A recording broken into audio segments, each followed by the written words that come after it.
Hello, this is Maria Williams. This video shows you how to do a shaker card in the easiest way I know how. This is a card that I made for a class a couple of weeks ago. As you can see, the shaker has lots of confetti in it, and it moves around really freely and nothing is falling out. So here are the basic pieces for the card. I'm using a base made out of Stampin' Up! Thick white cardstock, and it's the standard size, so it's cut at 5.5 by 8.5, folded in half. And then these are the pieces that I'm going to use for the front of the card. For the shaker part, this is what's going to make it so easy. Sticky back sheets of foam, fun foam. If you have younger kids, you've probably used this for crafts at home and school projects. So what we're going to do is take the panel that's going to hold the shaker card, and we're going to mark the fun foam so that it's going to be just a little bit smaller, and I have to go get my pen, so that it's just a little bit smaller than the front panel. So approximately to here and here, and it doesn't have to be exact. And we're going to cut it.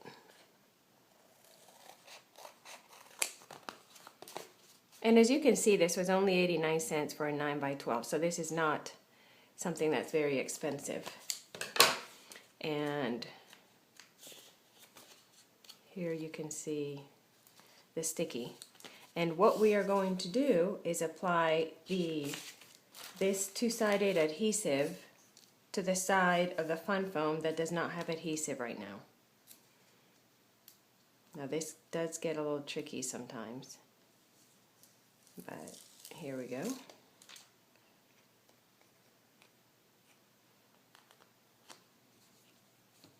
I'm going to put it right along this edge. If I had a bigger piece, then I would just apply one piece all over the back, but unfortunately I only have scraps left over, which is okay. Put that one there, and then this other piece.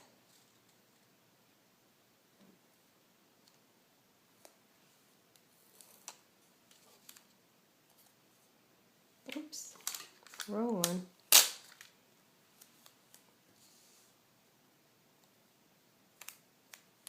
And as you can see, it doesn't matter which side of the adhesive I put down since it's double-sided.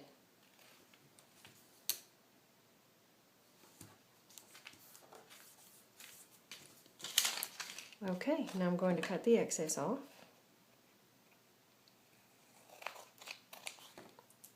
Okay. And then what you're going to do is peel back only part of the backer sheet.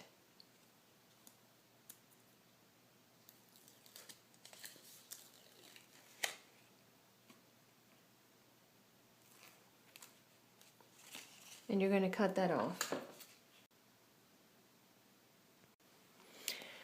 I apologize, my camera went out at some point when I was cutting the backing off the double-sided sticky paper, so I'm a couple of steps ahead at this point.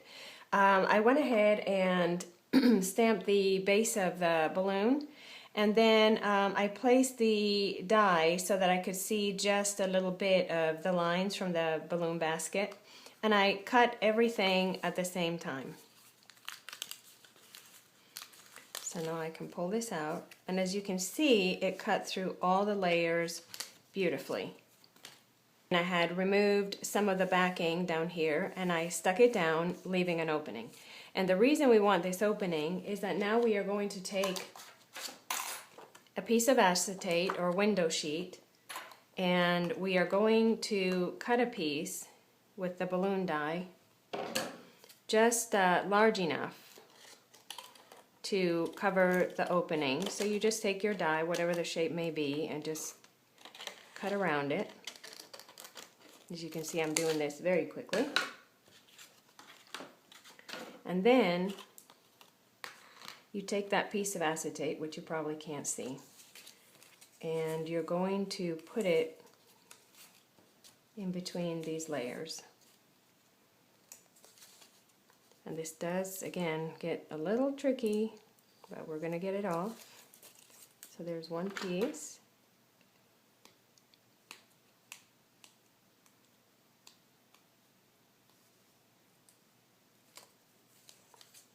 Bear with me here.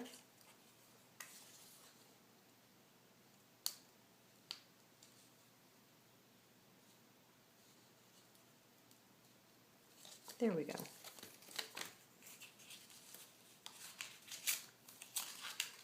Okay, so now you have your piece of acetate, and I may need to trim the bottom of it just a little bit. Nope, fits perfectly.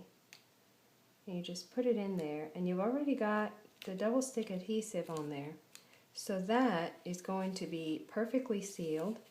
And then you're going to bring this down, and that is now nicely stuck down all the way around, no gaps whatsoever. Okay, and then the only thing to do is to take a piece of white cardstock to make the backer, and that's going to go over here, and then we're going to have our shaker.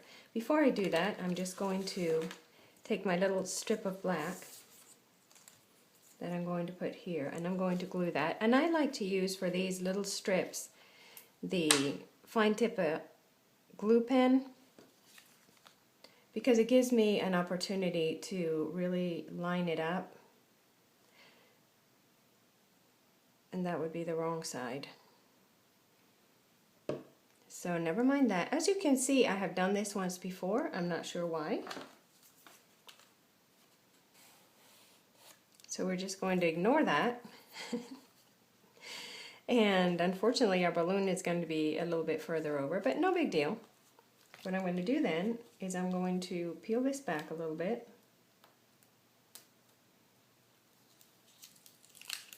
And I'm going to attach my strip there. So not a big deal.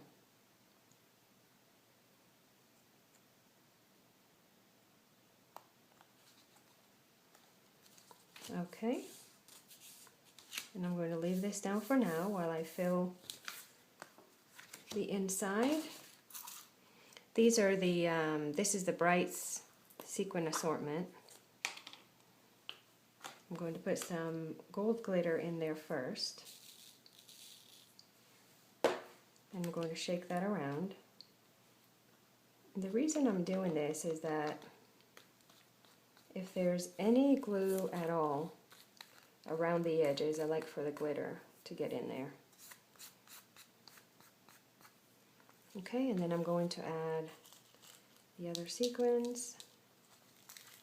Oh, they do like to fly around. And I'm sure a couple of days from now I'll find some on the floor or on the table. They're fairly staticky. Okay, I think that's good. And the technical way to look at this is to look from below. That looks good to me. So I'm going to go ahead and peel this off.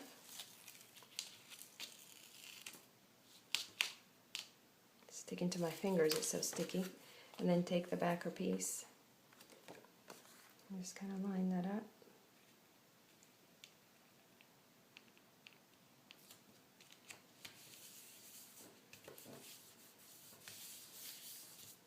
And make sure you do glue it down all the way around there. And there's the shaker part. Okay, so to finish off the card, I just need to attach my 1-inch strip to the side. I'm just going to do that with snail adhesive.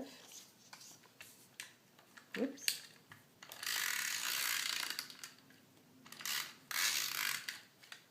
And I personally like to cut my strip a little bit longer than what I need and attach it and then trim off the ends. That way I'm only having to line up one side.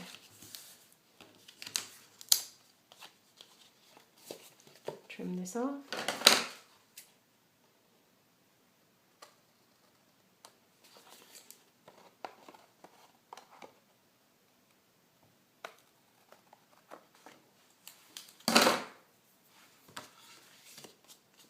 And I'm going to go ahead and round the corners now.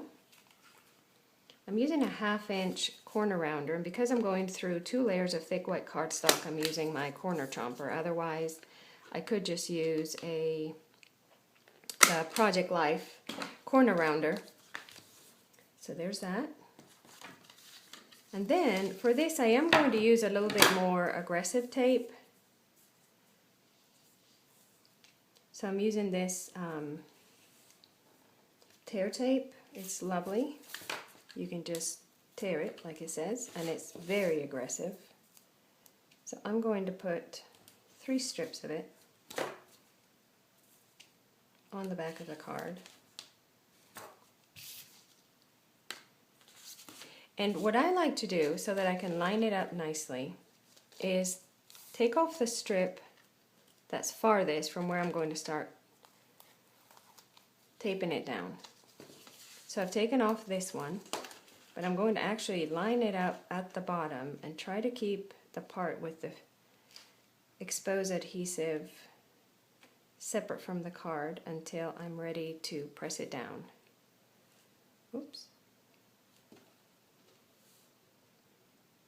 That looks good. I'm going to press that down. And now that is secured, and I can go back and stick my nail in there. This is the most trying part out of the whole card, is taking off the backer from the adhesives.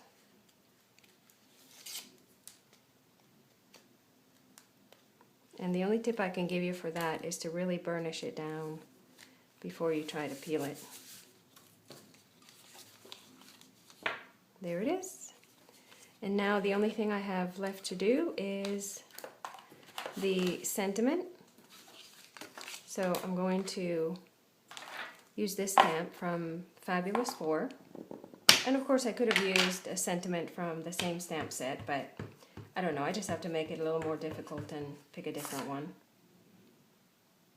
Stamp that down. And then I'm going to take the framelit from the Chalk Talk set, and I'm going to take this to my Big Shot. And now I'm going to take the sentiment and attach a piece of red ribbon, real red ribbon, to it.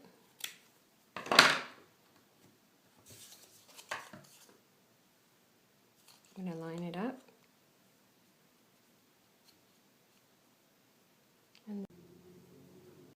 So I don't know what's going on with my camera today, but it went out again and blurred the video. So I'm just going to kind of walk you through the last steps of making the cards. As you saw in the last part, I took some real red ribbon and cut it into little banner ends. So basically you just fold the ribbon, and I find it easiest to cut from the folded end up to the loose end, and you get a little banner end.